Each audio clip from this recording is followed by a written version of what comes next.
Good morning, Mike Oaks with Rockaway. We're out here at the Hall residence. We did a whole revamp of all the landscape out here. We added a little bit of rock on the far side, give them a cleaner access to the gate area over there where they keep their trash cans. We cut out all the grass that was on that side. We added some weed mat, some bend to board, and added the rock over there. And then as you see over here where we are, so we gave them a little bit of a better curb appeal out here. So we added some iris, liriope, Aztec grass, kind of helped tie everything in with the house. I think blue's their favorite color. Tightened up everything, just made it look really good. They're like literally on a preserve. So what we did is just top dressed all the pine straw. Then we also did a 6x6 border with a pressure treated 2x4. And this is slightly recessed into the ground, level with the pavers. So they're able to use their whole entire patio as a patio space instead of having the grill on the patio space. I added the 16-foot 4x4 post, and then our carpentry added the pencil point on top of each one of them. And then the guys and I came in and we installed all the string lights. As you see, they have a lot of woods behind them. So what we did was just pretty much just lifted all the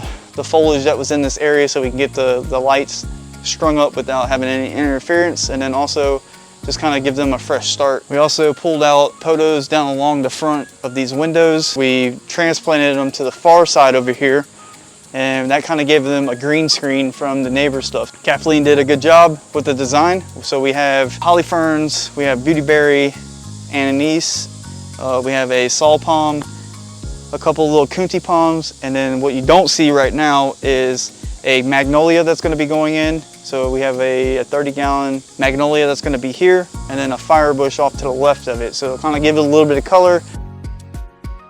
With that, whatever you need, give us a shout and we'll come take care of you.